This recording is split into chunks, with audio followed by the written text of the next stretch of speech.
Good evening, everyone. Thank you so much for coming out here, 5 p.m. on a lovely Spokane spring afternoon. Welcome to our second Flannery Lecture in Catholic Theology this spring term. My name is John Shevland. I teach here in the Religious Studies Department, and it's my pleasure to say a few words about this lecture series and about our speaker. Our speaker today, Jesuit Father Marcel Uwineza, joins us this Tuesday evening, but his very early Wednesday morning from his office in Nairobi, Kenya, across from Lake Victoria to the east of his home country of Rwanda. While travel complications prevented him from making the long journey to our campus, we're delighted very much to be with him over Zoom. Father Uwineza's words this evening about Rwandan lives subjected to genocide give us opportunity to reflect on the dignity of persons past and present in his place and in our own place as well. The Spokane tribal people, past and present, their unceded land on which white settler colonialism wrought a genocide upon these people. And it's upon this same land that Gonzaga University and its students reside and work. We acknowledge with respect and with grief those who now remain and those who belong to a deep historical past. The Flannery Lecture is made possible by the Flannery Endowment, established in 1973 by Maud and Milo Flannery to promote the study of Catholic theology at Gonzaga University. 50 years on, tonight, we are grateful for the many ways the Flannery family continues to contribute to our university life, now over 5 decades. We have a member of the Flannery family with us tonight, as he always is. Michael Flannery and his husband, Dean Lynch, attend these events unfailingly. And it's always a pleasure to acknowledge and to thank them. So thank you, Michael and Dean, out there in your Zoom land, for your friendship, for your support of Gonzaga and of our department's work. And thank you for the gift of your great aunt and great uncle, Maud and Milo. It's because of their generous gift to the university that we are here this evening with our guest, afforded the opportunity of learning from him and sharing space with him. Marcel Uwineza is a Jesuit priest from Rwanda and recently became the principal or president of Hekima University College, which he served previously as dean. He has served as the formation assistant of the Jesuits Rwanda-Burundi region. He holds a Ph.D. in systematic theology from Boston College and is completing an MBA in leadership and management from York State St. John University in the United Kingdom. His recent book is entitled Risen from the Ashes, Theology as Autobiography. And dare I plug it for a moment here, it's available on Kindle for a mere $7, less than a burrito. His next book coming out later this year is entitled Healing a Wounded People, A Theology for a Divided World, and that will be published by Brill. And his co-edited book, also coming out later this year, I think he said just in a month or so, is entitled Reinventing Theology in Post-Genocide Rwanda, Challenges and Hopes. This will be published by Georgetown University Press very shortly. In April of 2019, Dr. Uwineza addressed the United Nations General Assembly in New York during the commemoration of 25 years after the genocide against the Tutsi people in Rwanda. Dr. Uwineza was part of Georgetown University's Berkeley Center, Culture of Encounter and Catholic Social Teaching in the Global Future of Development Project. A young career, already incredibly rich. We're really delighted to be with him this evening. We're extremely grateful for the effort it takes to be with us virtually in the middle of the night there in Nairobi. And Father Marcel will speak for a bit. He has some slides to share with us as well, and then we will have some Q&A time. So I know we have a lot of students out there in the audience. Please do feel free to listen carefully and take note of any kinds of questions, clarifications that you might like to bring to Father Uwineza. So without further ado, Father Marcel, Father Uwineza, the floor is yours. Thank you very much, John, for this invitation. I consider it really an honor and a privilege to be part of this lecture. And I want to thank the university for selecting me and for choosing me for this lecture. And in a special way to thank you for all the communication we have had up to this day. Challenges of travel could not allow me to come to Gonzaga. It was my my hope, but I trust I would come another day.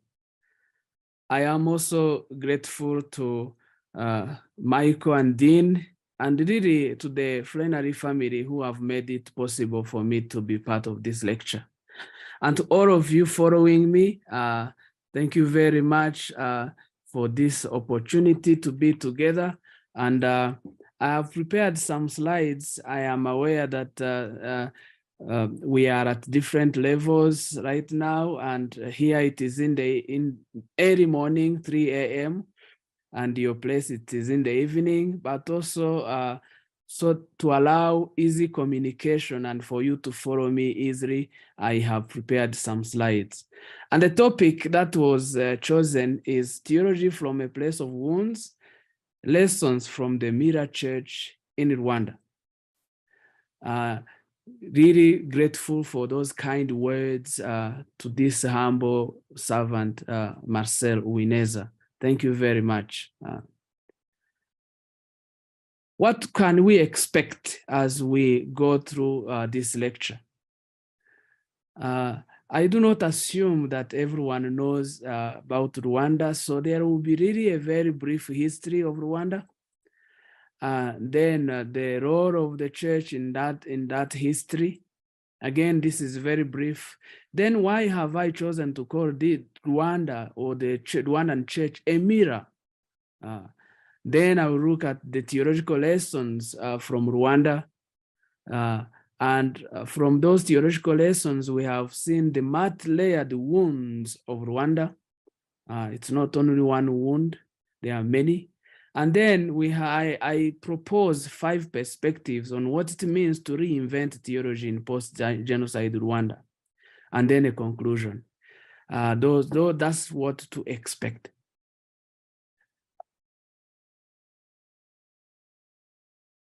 Where are we actually? Where are we located? Rwanda is really in the East Central Africa, and this was beautifully introduced by Professor John Sheelan. He said that just across Victoria Lake, and it's a small country, 26,236 square kilometers.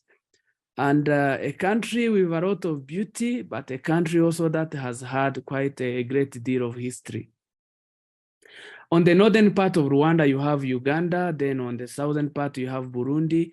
On the eastern part of Rwanda, you have Tanzania. And then on the western part of Rwanda, you have the Democratic Republic of Congo, which used to be Zaire, if you like.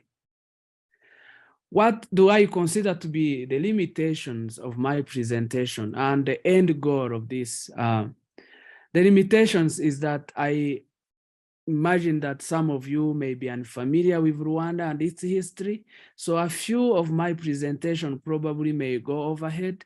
I beg for pardon. And it's probably an invitation for many people to read more on Rwanda. And for this, to alleviate this limitation, I would call your attention to a wonderful book by James Carney, J.J. Carney, Rwanda Before the Genocide, Catholic Politics and Ethnic Discourse in the Late Colonial Rwanda. It's a wonderful book published by an American, an Oxford book. This is a wonderful, it will be good for you to know more about Rwanda and the church in Rwanda. Some discussions will invite to do more homework on what we can learn from the Rwandan church and its vulnerability. My hope in this presentation is to do a homegrown theology. So while of course learning or leaning on the tradition of the church. As I begin, let me begin with an image.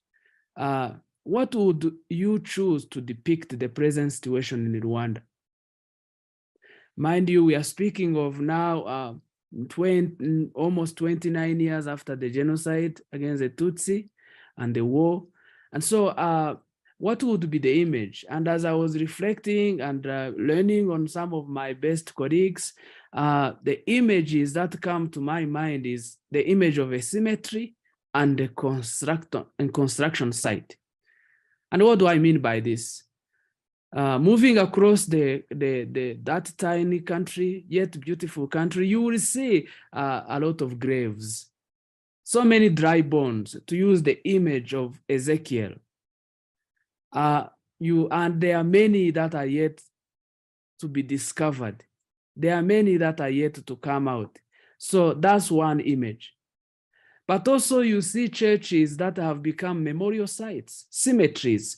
Or you can see on my right here a church. This is in Nyamata, the Nyamata church where more than 20,000 people were killed in 1994 during the genocide. Then across you have a new church that is being reconstructed. It's just been actually consecrated 2 years ago. A beautiful church that has now been constructed after the Nyamata church became a memorial site. You have a small picture of the city of Kigali here that is again under reconstruction after a horrific past. So 2 images to envision Rwanda: a cemetery and a construction site.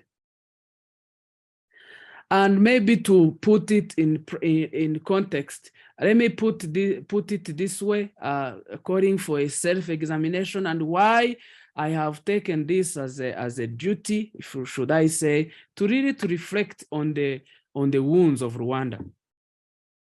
It is August 1994. This is just 1 month after the end of the genocide. And we had just finished celebrating Mass at the Cathedral of Butare. This is the southern part of Rwanda. A nervous woman raised her voice and said, "How can we continue to celebrate Mass as we did before the genocide?" I asked her the question, "How do you want it to be celebrated?" She said, "I don't know." We separated on the 2 questions, but for me, the disappointment of the woman and her request always haunted me as a serious questioning.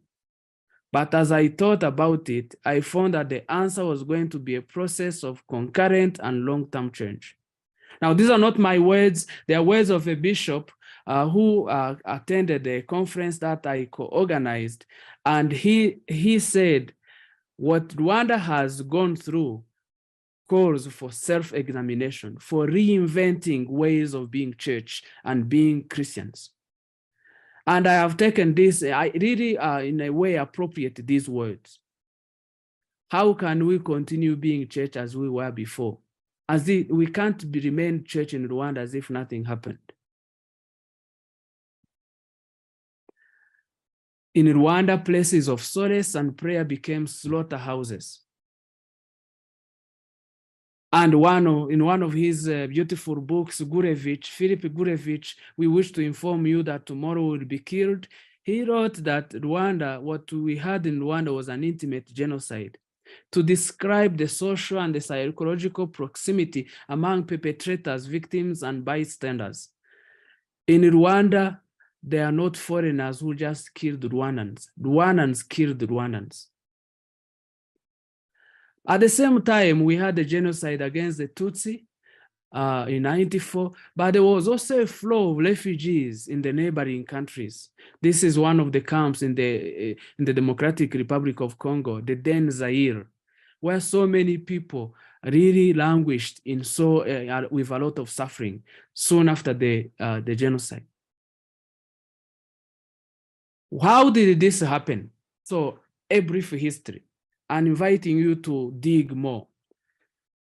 There are a lot of theories that can come out. I just bring out these few, knowing that every hypothesis may have its limitations, but there are some that have greater certainty. Favoring one group over another has been Rwanda's structural injustice for many years. the ethnic qualification for political office, reinforce the ruling class's sense of superiority, and tribal exclusiveness. This is from a book by Ian Linden, The Revolution, Catholic Revolution. And of course, at the heart of Rwanda's structural injustice were ethnic contested categories. I call them contested because the very definition of ethnicity doesn't fit Rwanda.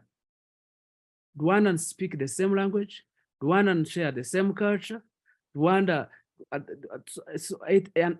while an ethnicity, people usually share the same ancestral heritage, this may not fit the context of Rwanda. So I usually call them contested ethnic categories. To use the word ethnicity in Rwanda is probably a misnomer. But for lack of better expression, we have still had to use it because that history has had it so. But also the functional differentiation between Hutu and Tutsi and Twa, the three contested classes or groups, in large part was an intensification of European colonialism. I call it intensification. The classes existed also before colonialism, but colonialism intensified them or made them fixed. What was previously a fluid identity prior to colonialism became a fixed identity.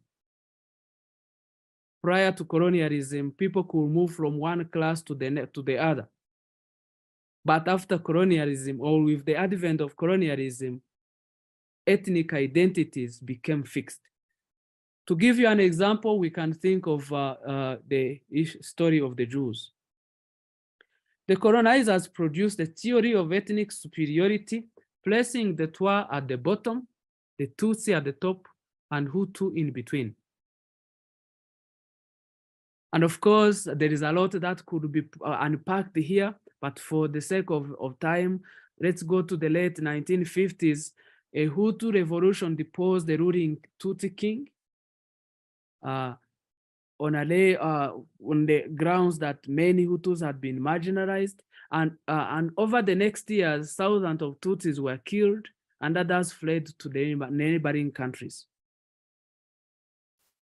As you have many refugees in the neighboring countries, they formed the Rwanda Patriotic Front made out of refugees. And in 1990, they invaded the country on the grounds that they had the right to not to remain stateless. They wanted to come back and also contribute to their home, to their country. And as they invaded the country, the Tutsis within Rwanda were scapegoated or considered as threats. So the genocide then, 4 years later, was a result of an extremist Hutu elite, not all Hutus, to make it clear, deliberately fostering hatred and fear of the Tutsi population. And this fueled by the intensive propaganda through the Radio Television Libre de Corinne, and the journals like Kangura and the national radio. So the media played a big role. The silence of many church authorities was appalling, and then the indifference of the international community. There were a few voices, definitely, that spoke out, like the Bishop Nsengiyumva Vatade in one of his letters prior to the genocide. For more, I would invite you to read these books. This is one of on the left, you have my co-edited book by Georgetown University Press. It is coming out this month. And it's a wonderful book with several and eminent scholars. So we have been working on this book, and it's one of its kind. I also published a book recently, Risen from the Ashes, Theology as Autobiography in Post-Genocide Rwanda, and I will recommend chapter 2 because it deals succinctly on the history of Rwanda and why we ended up with a genocide. Let me put it clear, this is not for self-promotion. I want to make this may help for people to know more. So where does the church fit in all this? How could the church fail to give strong and clear disapproval of the genocide? considering that the country was highly Christian, about 80% of the population. This includes Protestant and Catholics. And the killings mostly took place in churches and the Catholic buildings, while some church ministers were implicated in some of the massacres. Some of these church leaders have been tried at the International Court. Did theology fail to remember the concrete moral significance of the incarnation? That the word became flesh, gave value to the body, and so the body should not be desacralized.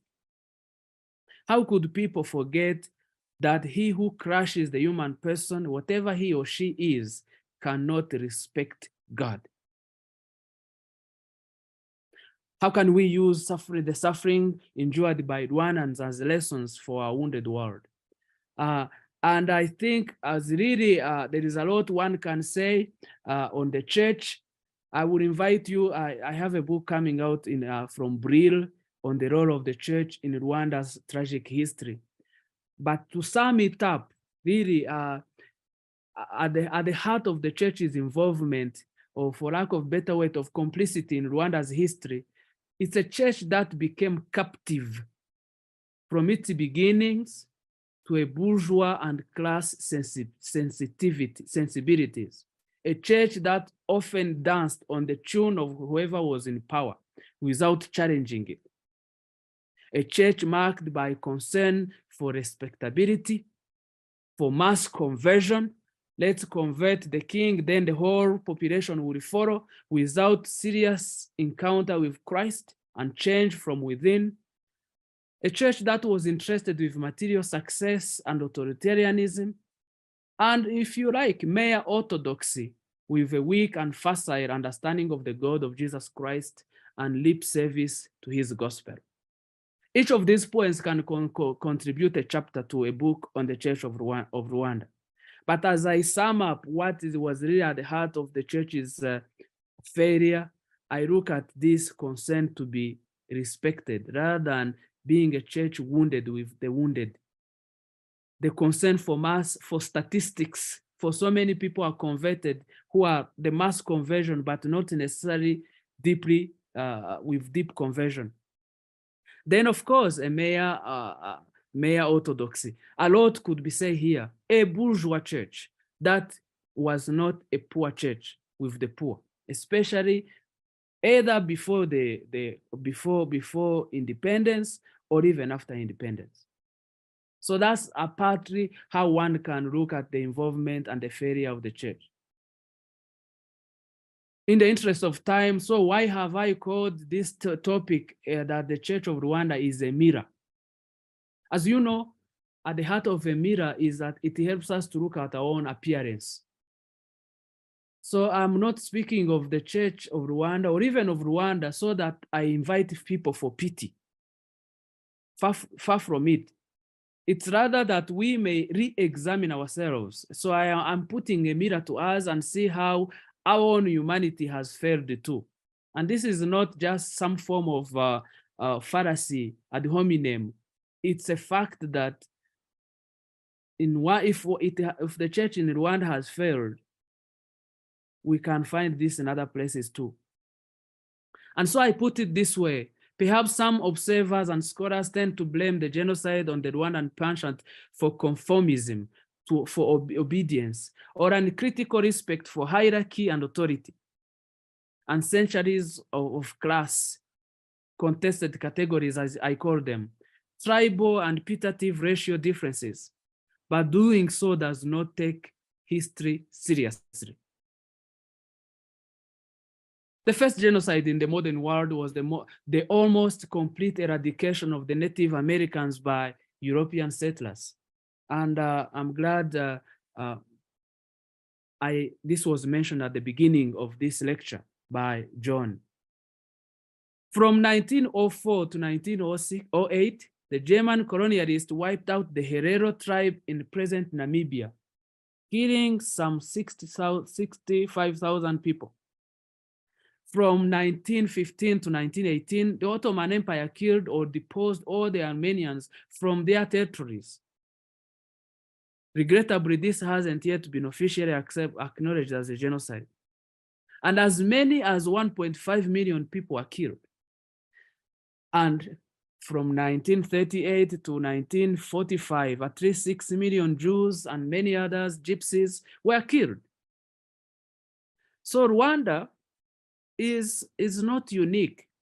And of course, this is not to say it with a lot of joy, but it's rather an invitation to examine our humanity, what humanity is capable of doing. And since I'm speaking to an American audience, or many people from who are Americans, we may also ask why many Native Americans are not thankful for Thanksgiving. At the heart of Christianity, having said all this, my point is not to point fingers that others have done it too. I'm not here for an ad hominem fallacy. I'm not even here to make exculpatory justification for what happened in Rwanda. These tragedies underscore just how Christianity without a consequence, so a Christianity which doesn't make a difference, is a problem that Rwandans and Westerners and others share. Any expression of Christianity that fails to challenge any or all forms of expression of idolatry is not Christianity at all. Forms of idolatry, we can fit many things here. We can put tribalism, we can put ethnicity, we can put racism. So a lot can be fit in these forms of idolatry, where one worships himself or herself. The lesson then is this. And given the fact what happened in Rwanda and how Rwanda was abandoned during the genocide, again, an invitation to read more, especially I would invite you to read on how Rwandans were left to their own fate. What we learn from Rwanda is that politically and economically, Rwanda's history offers a terrain to understand why the love of friendship in political terms rests upon the equality of partners.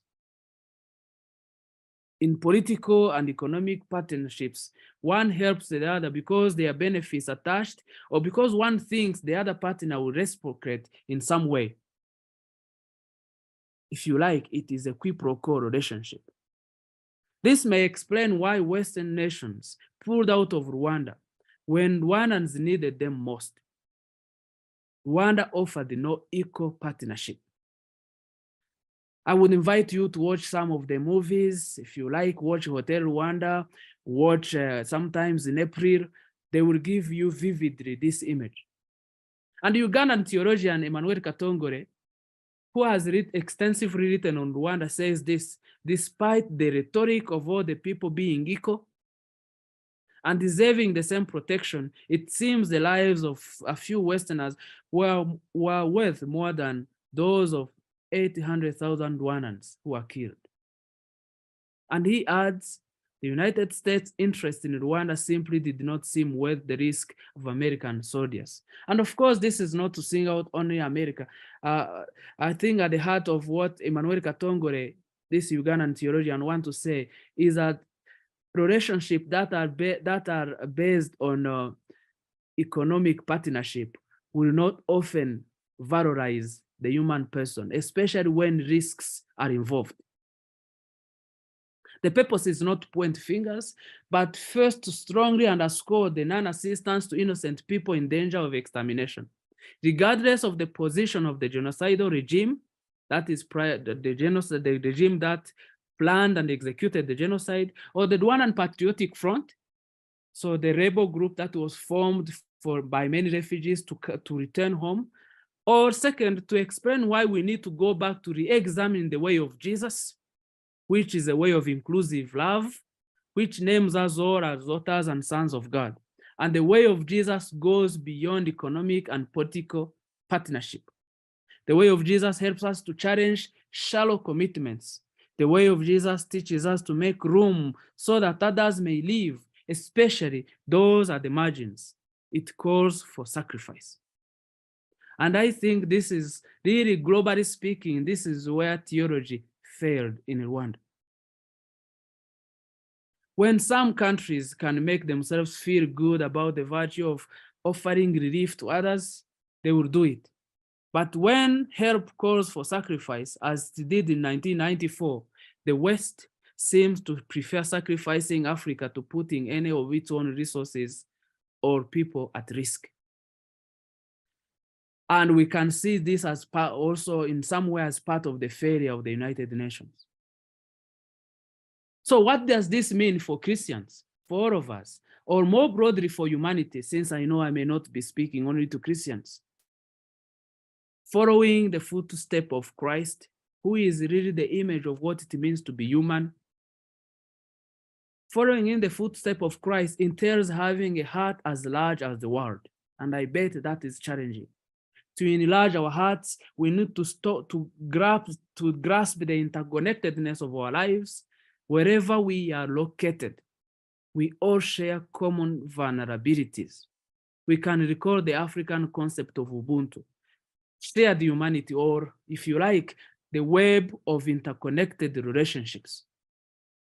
A follower of Christ is not one who pretends to understand reality from a globalized, Christianized, or civilized spirit. A follower of Christ ought not to be lost in abstraction. He or she must ask what is lost when one concentrates on abstraction, ignoring what is concrete. At the heart of all this is say, in places where people have suffered so much, one cannot be content with abstract theology. It has to be concrete. Those of us who gather around the table of fellowship with Christ and yet engage consistently in the works of darkness are meant to see ourselves in the betrayer. And probably a beautiful quotation at this time of Holy Week. So there is a challenge to us in what it means to be a Christian in places where people are wounded. Theology is not done in a vacuum. It is contextual. And this is confirmed by Johann Baptist Metz, the German theologian, the political theologian, who after the Second World War and after the experience of Auschwitz, he felt theology could not remain the same. He could not do theology with his back turned to Auschwitz. He contends that looking at Auschwitz, it became clear that an adequate separation between systematic theology and historical theology, between truth and history, is not possible. And so if you look at the poster that we received from the university, I mentioned that we ought to remember Nyamata and Harama, two of the 6 churches that are now mentioned as memorial sites for thousands who were killed there. In Rwanda, we can't do theology ignoring these locations. There is a universal import from contextual theologies. They have something to teach the rest of humanity. And in fact, I would borrow these words from a Boston College theologian who says that theology that stress social location do reach towards the universal, but always in and through particular expressions in relation to other particular expressions. So for anyone who thinks that contextual theologies are actually minimal or not relevant at all, you probably will need to go back and redefine our way of our theology. Genuine Christian life goes beyond what one might get out of equal partnership. And Pope Benedict, the late Pope Benedict XVI, offers a theological analysis of what one discovers in the parable of the Good Samaritan, something that was missed in Rwanda. Or at least there were some good Samaritans, but broadly speaking, this could have enhanced what Pope Francis says could have enhanced our living together and our help to those in need. The Samaritan does not ask how far his obligations of solidarity extend, nor does he ask about the merits required for eternal life. He is not lost in those abstractions. Something else happens. His heart is wrenched open. Seeing this man the wounded man in such a state is a blow that strikes him viscerally, touching his soul. He had compassion, struck in his own soul by the lighting flash of mercy. He himself now becomes a neighbor, heedless of any question or danger. For those who are not Christians, the story of the Good Samaritan, you can read it in the Bible, in the Gospel of Luke, chapter 10, verses 25 onwards, just to give to orient those who may not be Christians. And the issue there for that, the story of the Good Samaritan, is that is no longer which the other person is a neighbor to me or not. The question is about me. I have become the neighbor, and when I do, the other person counts me as myself. If we had done this in Rwanda, we would be celebrating so many heroes. The Samaritan does not present a theological expose of neighborliness lost in abstraction. Rather, he acts. He actually shows what it means to love. The definition that Thomas Aquinas gives of love is willing the good of the other and doing something concrete about it. And the other doesn't have necessarily to be someone from my family, just because the person is created in the image of God. Will the good of that person and do something concrete about it. The Samaritan demonstrates what theologically is named grace and shared humanity. The man becomes a neighbor because he understands that the other person counts as himself. It is not unreasonable to say that the recognition of our shared humanity must push us to reimagine how we might learn to be a neighbor deep within, to become like someone in love, someone whose heart is open to being shaken up by another's need. Yet, while it is good to be a good Samaritan, it is just as vital to ask and to work so that the conditions on the road of Jericho, where this Samaritan, this man was beaten, so that the conditions on that road can be improved, so that the next person who comes along won't be jammed by a band of robbers. So it's good to be a good Samaritan, but it is not enough. You have to improve the conditions so that people don't become just object of compassion. It is crucial to remember that at the heart of the 1994 genocide, when faced with the helplessness and dehumanization of Tutsi and moderate Hutu others, there were Hutus who risked their lives to rescue and protect those targeted by the genocidaire. There were also Samaritans in Rwanda, and we need to remember them. That's why I say remembering heroes. Those women and men must be held as the just of our nation and honored at Rwanda's memorial sites. On the journey towards reconciliation of memories in Rwanda, Rwandans would do well to pay heed to what Professor William O'Neill, an American who has written a lot on Rwanda, says. The memory born of testimony must account for the systemic distortions of supremacist ideology, yet refuse to essentialize victim and perpetrator. So Rwanda offers a lesson, and I guess we can extend this to many other places where people have suffered. Theologically, Rwanda's past is a laboratory for failed agape, true love. And for Pope Benedict, he puts it beautifully, agape goes beyond all political alignments, governed as they are by the principle of I give so that you will give. Do ut des. And that displays its supernatural character. Agape, which means the love that doesn't expect anything in return, it links us to a new way of being and acting rooted in God, who acts without seeking God's own interest. I'm trying to imagine what this may mean in places where there is racism. Agape rests on the fact that deep within, I am already becoming a brother or a sister to those I meet who are in need of my help. The lesson then is clear.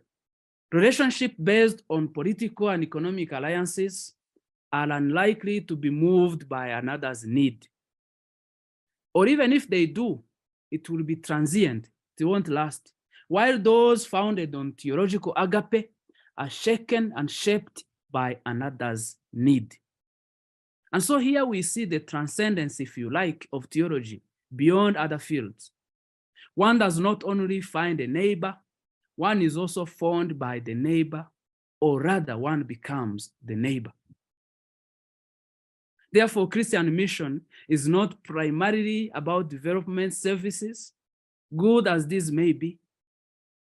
It is primarily about the transformation of people's identities, challenging all those biases. If I were to use Bernard Lonergan, he has beautiful writings on biases, personal, egoistic, ethnic, group. I would invite you to read Method in Theology. So at the heart of Christian mission is a transformation from within. Now, within the context of Rwanda, just to proceed, really we have come to realize, or at least I have come to realize, that a theology that matters should start from wounds. Any discourse on Rwanda, in post-genocide Rwanda, and its aftermath and the war, and in a world of violence, to put it more broadly, must start from the wounds of denial of self, of denial of the other, of being fixated in some form of moral equivalence, desiring to equate the war and the genocide, validating the inextricable link between theological discourse and people's context. If theology is to assist the church in reconciling Rwandans, it must free itself from captivity to a church that has been shaped almost from its Rwandan beginnings by a bourgeois and class sensibilities, and is marked by concern for respectability, material success, authoritarianism, mere orthodoxy, weak or facile understanding of the God of Jesus Christ. So my envisioning of theology, it has to transcend being confined to particular ideologies or groups. And so should be ecclesiology as well. If theology is to assist the church in reconciling Rwandans, it must rethink itself in the current broken and scared Rwandan bodies. We can expand this to several other places where people have suffered and continue to suffer, and where also their wounds haven't been exposed. Theology must reimagine humanity, must still remain in the church and society in the light of the memory of the passion and death and resurrection of Jesus Christ. Here, Johann Baptist Metz, the German theologian, will be a great thing here, a great author. Theology in Rwanda has to start from the African context. It has to evangelize culture, if you like. Now, as we proceed, maybe just to give, here is an image of a church that was leveled to the ground and people are killed inside the church. This is in the western part of Rwanda, in Nyange, where a priest and a businessman asked for some militias to come, and actually they bulldozed the church building and people died inside. A priest, regrettably, and many others. So in places like Nyange, how do you do theology? How do you heal people's wounds? Rwanda, to proceed to another layer of my presentation, Rwanda has had multi-layered wounds. It doesn't only have one wound. And here I'm only giving a few. A list could go on. And unfortunately, this is a description. In my book from Greer, that is coming out of Greer, I go deep, but much deeper into this. A wound, of course, is an injury, especially one in which the skin or another external surface is torn, pierced, cut, or otherwise broken. A wound also can be an injury to the feelings or to one's being as a whole, to one's identity. A wound can be experienced when the values that hold people together are torn apart. So a wound is not just physical. Within Rwanda, the fabric of the Rwandan society was torn by those who are committed to kill, not only because of fear, abuse of power, the greed for resources, negative ethnicity, hatred of the other, but also because the Rwandan society had sunk into violence and some Rwandans felt no moral obligation to be each other's keeper or to care for the most vulnerable. Even the elderly women were raped. Even some pregnant women were asked to abort because people thought they were pregnant of Tutsi kids. The tragedy of the war, the killing of nearly 1 million Tutsi, and the massive flow of the Rwandan refugees into the Democratic Republic of Congo and other neighboring countries left countless suffering and wounds. And I have come to discover this now as a priest, as I listen to many people. It enlarges your horizon. Actually, experiencing God doesn't diminish you, it widens you. You listen to people's wounds, to people's challenges, and your own view, I see it, especially as people come and confide their pains to me, and your own life is expanded. Here is the image I will use in Rwanda. It's an image that it's a caption I took from Czech Republic at the memorial of the victims of communism. I was there some 7 months ago. And you can see the image here. You see a man who looks more or less okay, but you see also many broken people. And as you climb the stairs, if some of you have ever been there, this is at Prague, you will see that people are disappearing, become invisible. In a sense, in Rwanda, there are people who have become invisible. There also are people who look physically okay, but interiorly they are wounded. Many wounds in Rwanda stem from the desecration of bodies. One of the lasting wounds of Rwanda's history is that Rwanda has become a landscape of bodies treated as disposable for years. Women have been humiliated, abused, raped, and killed. Tutsi women were perceived as threat, and this stemmed partly from the mythology that they reproduced an alien other. I will invite you to read Jay Carney's book, especially when he speaks about the 10 Hutu commandments. And the first 3 are on women, the Tutsi women, and how they should be treated because they reproduce an alien other. Rape carries social stigma. So many women who are raped either during the war or during the genocide, sometimes fear revealing the truth of what happened because of fear of not finding out a husband, or the rejection of families, or the fear of reprisal of many of those who raped them who are still meandering around, or just the survivor's guilt. And I am for my MBA dissertation, I'm actually working on the leadership of women after the genocide. You will discover so much here. Former refugees who returned to Rwanda after many years of exile also carry unreconciled memories. This is quite a huge terminology. These unreconciled memories can be unpacked to mean many things.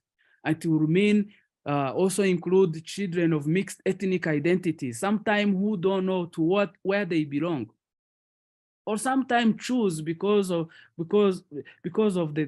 lot of intensified social medias. So the ability to choose and to forge one's own identity.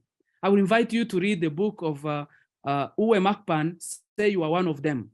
He has a beautiful chapter there where he really looks at the children of mixed identity and the challenges they had after the war and the genocide. The genocidaires, those who pre-planned, executed the genocide, and those who are released from prisons experience conflicting receptions, and studies need to be conducted in order to learn sufficiently the process perpetrators must undertake in order to disengage from doing harm and to be reintegrated into their communities. At the heart of this, there has to be a theology of mercy.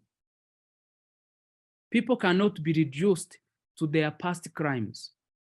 Those who lost their relatives during the war between the then Rwandan government and the Rwandan Patriotic Front also hold and reconciled memories. Justice ought to continue pursuing those who committed crimes prior to, during, or after the genocide, while, of course, trying to getting to the grips of the truth. Parents of children who joined the Rwandan Patriotic Front, so the army that stopped the genocide, and as the rising violence deepened, some of these parents have never seen their children back. They died on the battlefield. They too carry wounds, and we often forget them. Think of the poignant memory of betrayal whenever Rwandans think of the multiple bystanders who saw the genocide unfolding and either kept quiet or abandoned the Rwandans altogether. This is another wound, a spiritual wound. So as I move now towards the end, what is the proposal? I offer some 5 perspectives here, and I will do so very quickly. I have a sincere engagement with history, as you noticed, and you can see even this joining Johann Baptist Metz, that theology that really matters in Rwanda cannot be divorced from history. The need for a prophetic church beyond superficial Christianity, and this is where we also need to evangelize culture and identities or people's allegiances, rebuilding the trust that was broken, the need for the theology of reparation that consults all the victims of history, then solidaristic memory based on truth and mercy. Let me go briefly over each. If this unfortunate history is to provide lessons for the world and for Rwanda and for the African continent, and for the universal church, it should engage sincerely with the tragic history of Rwanda. The fact that a seemingly vibrant, predominantly and conspicuously Christian, and indeed Catholic community could be involved in such gruesome events that left so many people killed and others as refugees, if we don't take history seriously, it will haunt us again. So we should ask questions: to what extent were some of the motivations and methods of evangelization in Rwanda, to what extent were they not helpful? And for the present, what pedagogical and categetical models are more faithful to the core of the gospel? My late beloved Professor Laurent Magesa, in one of his articles on Rwanda, he says, Rwanda has to develop a Rwandan catechism. Then if we take quickly the need for a prophetic church, our church should play a prophetic role to bring our people to greater coherence between cultic practices, devotions, prayers, and the daily living and observance of God's words and commandments. If we take seriously the challenges of Rwanda today, and especially the challenges of rebuilding trust in our churches and our communities, we should develop a mysticism of open eyes. And what this means is to allow those who have been made invisible to become visible, is to allow the dry bones of Rwanda to be buried, is to pay attention to the responsibilities we have in rebuilding trust by accepting the vulnerability and the position of weakness for a church that was not prophetic enough. And then if we were to think of the rebuilding of trust that was tragically wounded, this is an enormous task. It requires bold gestures that prove a sense of both reality and transcendence. Ultimately, a new way of acting and being is required. And I'm glad the bishops of Rwanda have been trying, especially with the synod that we have had just before the year 2000. This synod allowed people to come together and to speak. And as survivors or bystanders came together, many people discovered that all of us carry wounds. And from that position of vulnerability, some trust is born. A lot of work is certainly need to be done. And in the current synod on synodality, with that Pope Francis has put forth, I am so impressed by how many people have been able to share, to journey together, to share their wounds. Then one person shares their story of how they lived in Congo. Another person shares the story of how they almost died during the genocide. And we come to realize that our wounds begin to heal one another. I could develop more on this, but I think to build the trust, we also have to deal with the colonial history. If you don't deal with this history and deal with also the issue of the international community that abandoned Rwanda, I think we still need to, we will be building on sand. Some people need to be held accountable. There is a need for the theology of liberation. The apparent failure of the churches and the theologians to condemn ethnic discrimination that led to genocide against the Tutsi, and there's so many people who died. And as Maria Guria has written in his book, this calls for an urgent task to construct a theology of liberation that allows the victims of history to speak.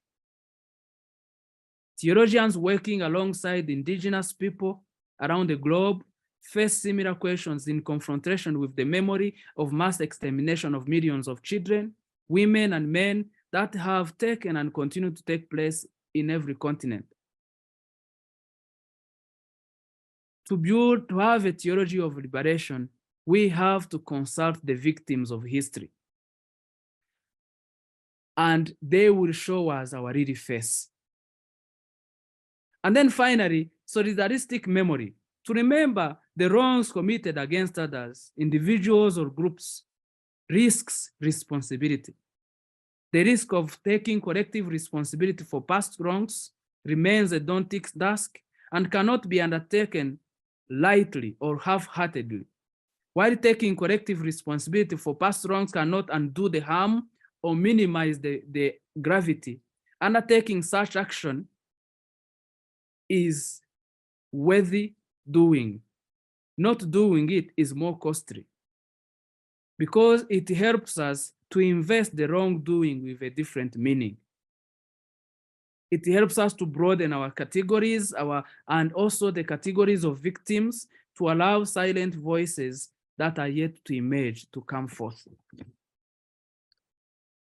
I will excuse myself, I could go on each of these, but I'm developing them in my book. And towards conclusion, certainly, at the heart of Christian life is a message of hope. That's what we celebrate in Easter. And I end with this beautiful quotation in a movie which some of you probably have seen, or I will invite you to watch, The Shawshank Redemption. And one major character, Andy Dufresne, tells Red, another character, after they have suffered so much in prison, and they had hoped that there would be good things to come, then Andy says, hope is a good thing, maybe the best of things, and no good thing ever dies. In the midst of suffering of our world and divided world, and of course, of the wounds of Rwanda, multi-layered wounds, there is still hope. And we can quote here Jeremiah, who says, speaking on behalf of Yahweh, I know the plans I have for you, plans to prosper you, not to harm, plans to give you hope and a future. This is at the heart, otherwise at the heart of our ministry. Otherwise, after what we had in Rwanda, we would have given up. Of course, there is a mission of forgiveness that sets us free. And this is where you probably will give a short story of my life. In 2003, I met a killer of my siblings. He had been released from jail, and where I had actually had him jailed. And after he had confessed publicly that he killed, public to the government, I had just finished the Jesuit novitiate, and he came towards me, and then he asked me to forgive him. it was like a movie. I wasn't sure whether he meant it, whether it was safe, but forgiveness is a miracle, and it helps, how do I say? It helps you to remember the injury differently. By whatever force, energy, which I can't describe, I asked him to rise and we embraced. And when I finally, after a lot of struggle, when I finally told him, Man Rarora, I forgive you, I felt free. And that has set me on a long journey. This is why this topic has become so crucial for my life. You can read this in my book, which I published a few months ago, Risen from the Ashes. Go to chapter 3 and 4, you will be moved. At the heart of this ministry, of course, is a ministry of hope. Many of you have cars and you drive, and when you compare how the times you look at the side mirror and the windshield, you look at the side mirror to remind you where you have passed, and also the danger of driving with other drivers. But you fix your eyes so much on the windshield, on the destination, with the hope that you will get there. So in the midst of so many challenges of our church, so many people have been wounded, we can still remain the windshield of hope for many people.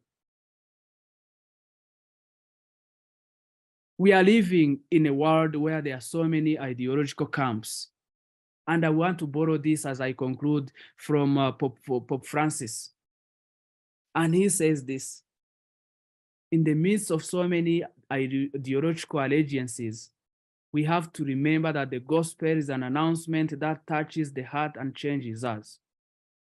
If you use the gospel to an ideology of the right and the left or the center, you are making the gospel into a political party, like an ideology or a club. You may want to review your understanding of the gospel. The gospel gives us the freedom of the spirit, which acts and helps us to go further still. It is necessary today to take the gospel and to implore the spirit to help us advance in the right way. Living in a church where people have often taken ideological camps of left and right and center, maybe this is something to come back to, a lesson for the world. Also, it's an invitation to be a church that listens. And I think this is really beautiful in the current synod on synodality. And finally, again, to borrow from one of my esteemed scholar and wonderful speaker, this is Chris Loney. In one of his presentations recently to our college, he says we have to be a church with dusty shoes, a church that is deeply pastoral, to be closer to our people. And I quote him, and here he's looking at Pope Francis. It has been the core of Pope Francis' vision to be deeply pastoral.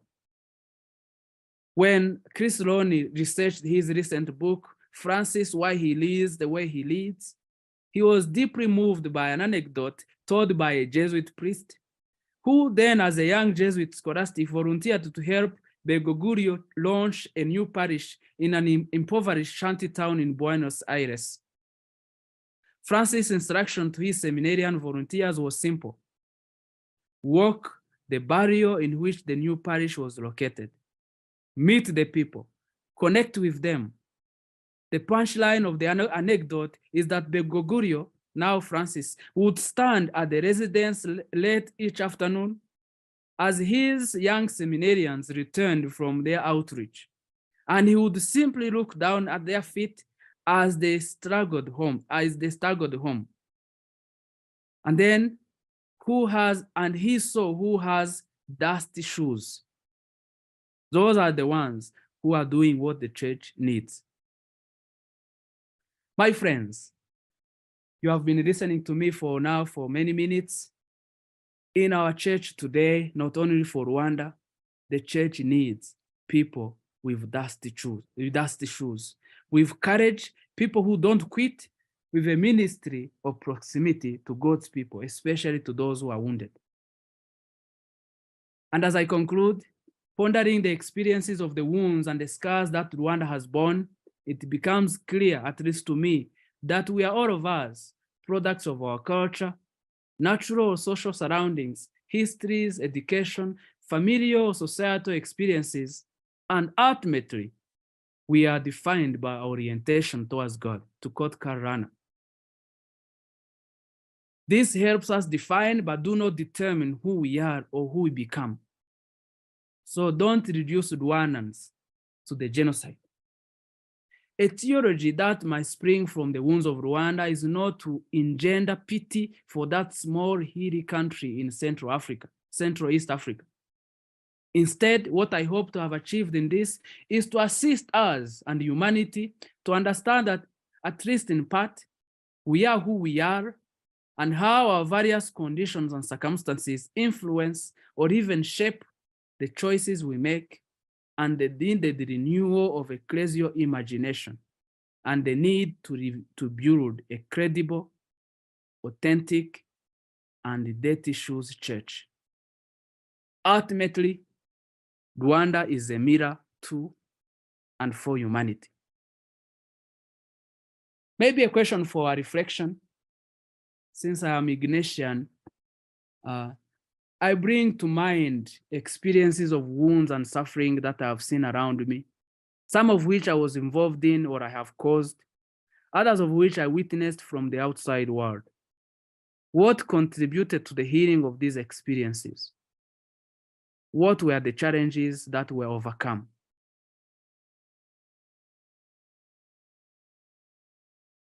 What do you consider as a hindrance to authentic Christianity and the interior transformation of people's identities? Think of it in your own context. Share your thoughts with your family, with your colleagues, and see what helps. Then finally, what will be your takeaway from this lecture? I thank you very much for your privileged attention.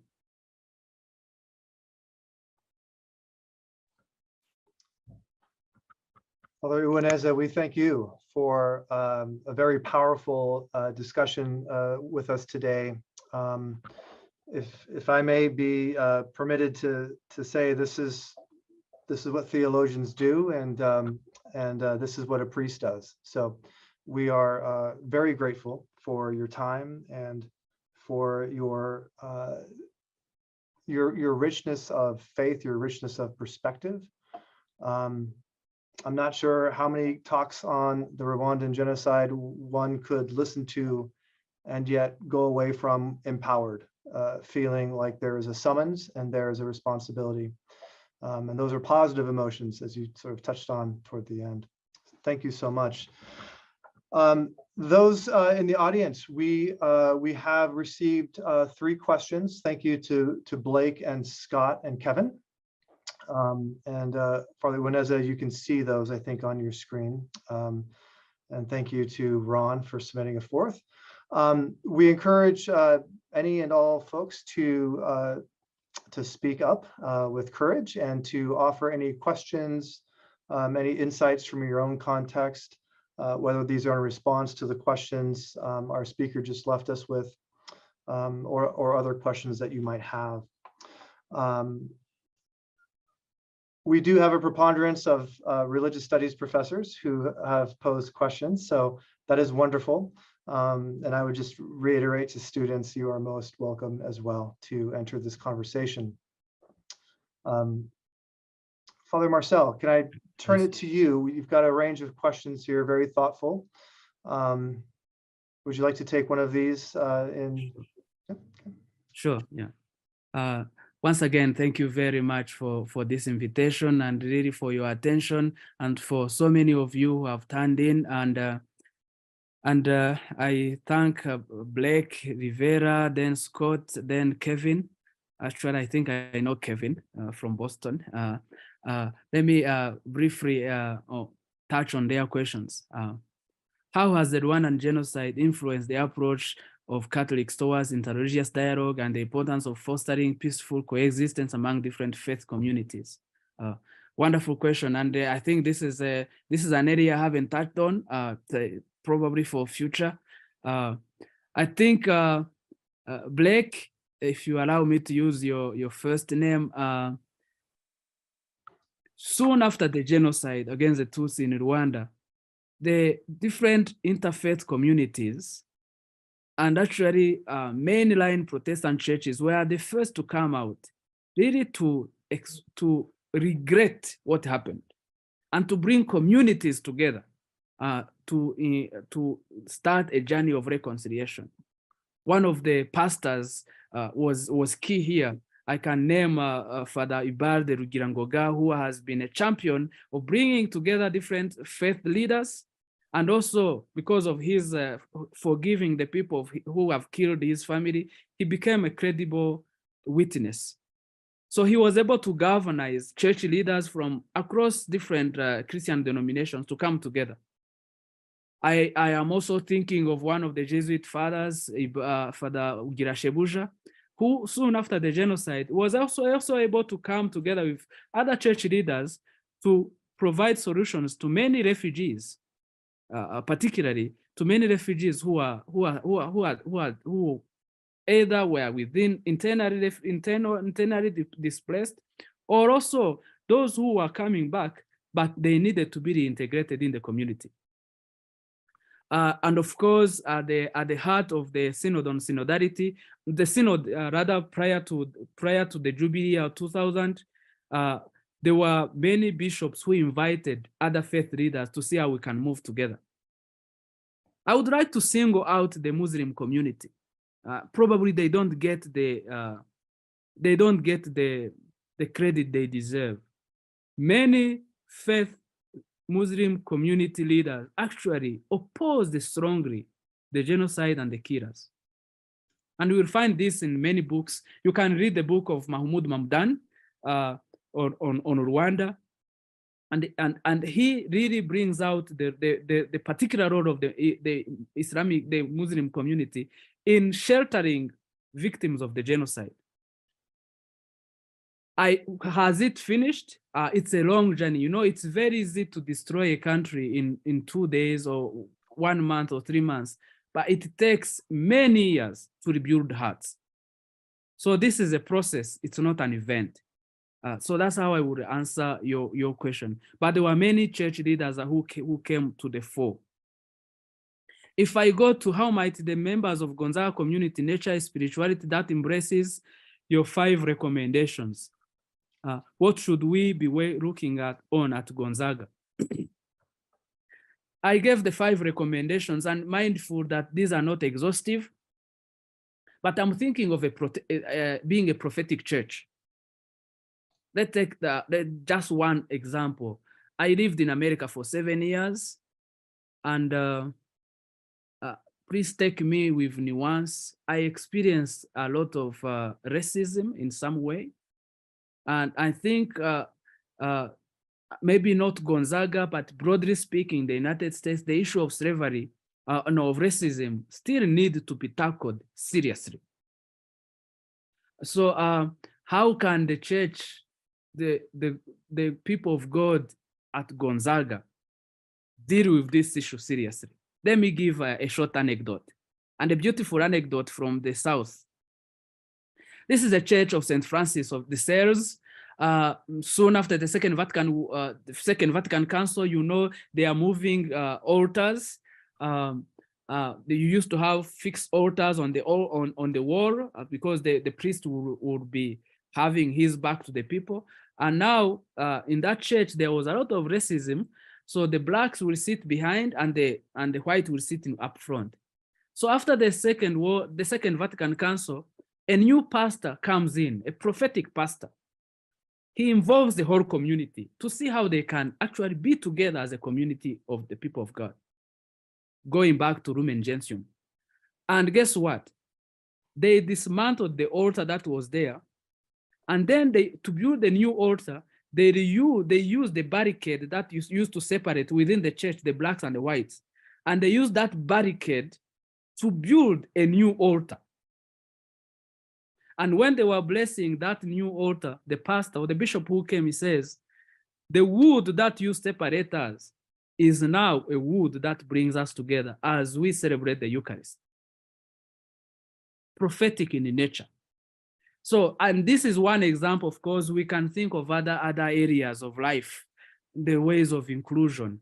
the ways of course, not really falling into ideological camps that I have seen a lot in America. We have that here as well. We can think of course, the wounds that have been caused by the clergy sex abuse. So how do you heal those wounds? I think that's an area where I cannot give universal answers, but there is a core there, a core to authenticity, if you like, breaking down the biases. And the bias, according to Lonegan, is a distortion to intellectual development. You fix people in some categories and you think they will never come out of it. Yet you actually realize you are the one who is fixed in that box. So it's an area where we need to grow out of our own prejudices. I don't know whether that's satisfactory, but I'm being quick here. Let me go to Kevin Brown. Father Marcel, it is wonderful to see you again. Thank you very much for sharing the story of local church and the constructive theological proposal with Gonzaga today. Your proposals are essential for all theologies of the church in a broken church. I'm wondering if you could say a bit more about the need for a prophetic church. What reforms might be needed within the lives, local churches that might allow for it to be? Thank you very much, Kevin Brown, and good to see you, to read you again. I remember our journeys together at Boston College as doctoral candidates. So wonderful to see that you are at Gonzaga. Please welcome to Nairobi, to Hekima. Kevin, I think I touched on this on being a prophetic church, but if I could add one particular point to being a prophetic church, what would that be? Is that image of dusty shoes. Remember the image? I can send you that quotation from Chris Loney. A church that is not caught up in the ideological camps of Democrats and Republicans and centrists, you name it. Really, a church of Jesus Christ. And he takes no sides. Let me give an example. As I'm a priest, I used to celebrate Mass in one parish in Boston. And one particular Sunday after the election of Trump, there was this, I should be careful here. There was, we had celebrated Mass, and during the prayer of the faithful, one person raised their voice and said, really tarnishing, should I say, those who had been elected. It caused commotion, and I could see that within the church. And mindful that in the church, there were not only Democrats or Republicans, the church is for everyone. So as a priest, I was wondering, how do I bring people together? And I felt maybe saying it immediately after that prayer would have caused more commotion. So in discernment, we proceeded with the Mass. But then towards the end of the Mass, before the final blessing, I asked people to sit down. And then I said, look, when we come here, a Democrat, a Republican, an independent, or a centrist has a place, a home here. The politics of Jesus are politics of inclusion. No, everyone is welcome. If you like, if you were to summarize, part of the gospel is the word welcome, the hospitality of God. You can read one theologian who has written a book on the hospitality of God from the Gospel of Luke. So, Kevin, this is what I would invite you. Really to challenge this, the gospel does not hold camps. And I think there is a lot that we can learn from there. And with all due respect, even our many Episcopal conferences fall prey of this. And let me go to Ron. Were there any arrest of trials of perpetrators of the genocide? Also, was there a Truth and Reconciliation Commission established similar to what happened in South Africa? Thank you very much, Ron Large. As you remember, as I said at the beginning of my presentation, I said there were, I only had 1 hour presentation. There is only so much you can do. But I will invite you to read more and to read on my book. Sure, there were many perpetrators who were held accountable. And even the United Nations set an international tribunal court to try those who are killed, to try those who, especially the masterminders of the genocide. That was at The Hague. No, that was in Arusha. Then it has now been moved to The Hague. And you know, one of the sponsors of the genocide was Kabuga Felicien, who has now been caught after several years. He's now being tried at The Hague. And for sure, there were something similar to the Truth and Justice Commission, TRC of South Africa. We called it Gachacha. Gachacha means grass. People sat on the grass to speak the truth of what happened. I'm mindful that there were limitations to Gachacha, but they helped people to at least know what happened. So that's, let me invite you to read more on this, but there were Truth and Justice Commission, which we called Gachacha. And this was also to deal with so many prisoners, inmates, overcrowded in prisons. There were more than 120,000 inmates tried for the genocide for prisons that were made for 4,500, overcrowded. But you also have to move on. This was costly financially. So the country devised this local justice mechanism we called Gachacha. Then Itohan Idumonyi, thank you for the well-articulated paper. I appreciate how you started with the story of the woman who challenged you to follow this path. I'm wondering how you have taken this contextual theology back to help her to understand how the church can be done differently in a way that will support human flourishing. Thank you very much, Tohan. And let me confess, the quotation I gave was from a bishop, and I am not a bishop, and I don't even desire to be one. I think what I can say, what have I done? Since I'm an academician, I have galvanized people really to reflect on these issues. So the book that is coming out of Georgetown University, let me see if I can just put it out. It's one of the biggest contribution to this discussion. And of course, a book, as you know, a book contributes to not only to present generations, but also for the future. This is the book. I must confess, a very expensive book, but in the book you have really quite eminent contributors. And so with these contributors, I think our contribution will be shared by so many people, and we hope also to disseminate it to the local level. We hope to launch it in June, and really bring it to ordinary people. And of course, we had a conference where we invited many people, and this allowed many people to talk.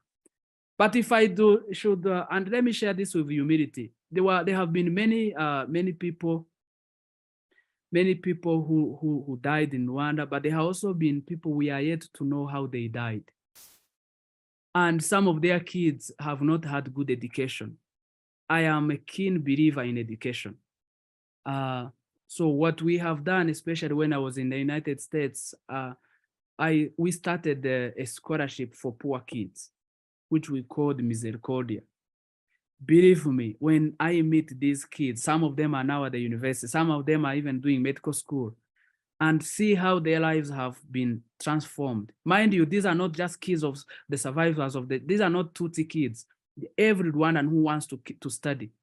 For me, this is a way of contributing or enlarging the vision or dignifying people. So that's how I would answer. I could say more. I hope John can share my email with you, so I'm happy to follow up. Your talk was amazing, and I thank you so much for speaking to us about such a difficult yet important topic. How can we use religion and religious figures to explain forgiveness and hope to those who are staunchly against religion? Let me thank you very much, Sadi, for your question. Let me say, since you are in the United States, if you take up the book of Oscar Romero, now a saint, who had been strongly opposed, but now he has become canonized that would be a good example of someone who can inspire you. And remember, he had a shift. Initially, he was aligned with the government, but all of a sudden, when he saw the suffering of his people, he said, "I can't continue." So take up the book, one of the books on Oscar Romero, or some of his homilies. That would be one good example. But let me take also one example from Rwanda. There's a sister, her name is Félicité Niyitegeka, who at the heart of the genocide, when many of our families were being killed, she refused to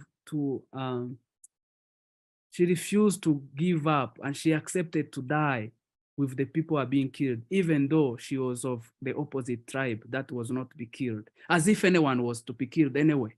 And now she has become a heroine. Her name is Félicité Niyitegeka. If you take up my book, this is the, let me see if I can pull it out. My book will give you, I think I mention her a lot because she's quite inspiring. Risen from the Ashes, Theology as Autobiography. The book is on Kindle, is cheap because it was heavily subsidized. So I can tell you, if you read the book, you will be moved. Thank you very much. Let me move on to Aderit Rukomangana. Thank you very much, Aderit. I think I know you. The question that you have, how are the church leaders recognizing Christian Hutus and Tutsis who sacrificed themselves during the genocide against the Tutsi? Aderit, thank you very much. And I think you and I will share this. They have been a lot of, should I say, we have now a process underway to see how Cyprien Rugamba can be canonized with his family. And then, of course, Félicité Niyitegeka, who sheltered Tutsis and was killed even at the order of those of his brother, who's a high-ranking military officer. There is Father Jean Bosco from Kibungo, whose name is coming up. So many others. I think we need to bring up these voices because Rwanda has had sense. We could discuss much more on this, but I think there is more that could be done to bring up these voices. There is another, what would your opinion or advice to academicians, especially those who teach history, addressing the 1994 genocide against the Tutsi as a civil war? Amisa, thank you very much for this question. And this is critical in an era where there are several genocide deniers. One of the last stages of a genocide is actually its denial. And this cuts across, you can take this even to the Jews who are, if I have had the privilege to visit Auschwitz, I think I think it's a double tragedy to deny what happened, and facts speak for themselves. And so theologians, we need, remember, to seek the truth. Pope Benedict says, as he introduces his book, Jesus of Nazareth, that certainly it's difficult to dig wholeheartedly or fully the past, but some hypotheses enjoy more certainty than others. So I think it's crucial for a theologian really to be grounded in history. And actually, what does the incarnation do? It grounds us in history. And I think we can borrow this from Johann Baptist Metz in areas of conflicts and areas where people have suffered. There is a historical theology is not possible. For me, a good theologian has to be grounded in history. We can even see this more broadly, how some of the eminent theologians we admire have a good understanding of the patristic fathers. So that helps us to realize that we are a 2,000-year tradition. We are not just only looking in front of our nose. So going back to history and digging it up, knowing that it has its own limitations is key. That's my invitation to theologians. But at the same time, for theologians to know that this is a vocation. We are not at the mercy of a bishop. We are not at the mercy of so-and-so. We have received this as a vocation. And of course, we have to work within the community called church. But we are not, and this is an invitation in case any bishop or others may be listening to me. It's not to stifle the spirit within theologians. And if it is of God, remember, it will last. Right now, the French Episcopal Conference is putting up a case for Henry de Lubac. You remember he had been silenced in the 1950s. And now his case is up for canonization. So don't give up. I don't mean everyone is going to be going that road, but history and the future know how to vindicate the people. So don't give up. And finally, thank you so much again for your presentation. A quick question, is that story encountering the killer of my siblings elaborated in your book, Risen from the Ashes? The answer is yes. You have that in chapter 4 of my book. And it's a moving story, and it touched someone recently, and someone was, he flew from Hawaii to come and see me, just as between us. Great, so you see it there. And I just said it in passing because I didn't want this lecture to be about me. Thank you. Well, thank you, Father Uwineza. With these words of yours, our Flannery Lectures in Catholic Theology for 2022 and 2023, this academic year, are now drawn to a close. We are extremely grateful for this time, this very early morning hour, this time that you spent with us. The topic is overwhelming, and the summons that you are offering, the summons to theologians, the summons to students, the summons to see, for anyone to see in their own context, ways in which Rwanda is a mirror to them. This is all highly productive. This is all toward our own responsibility, our cultivation of responsibility, truth-telling, and for Christians, living more deeply into that faith tradition. If you allow me, let me thank you also once again.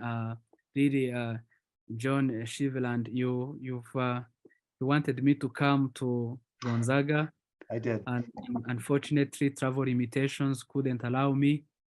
But I hope I didn't disappoint you, and I really want to thank all of you for your privileged attention and these wonderful questions. It showed that people paid attention and had interest. And my invitation, let us enlarge our hearts, really, that our hearts become as large as the world. And the rest is certainly in God's hands.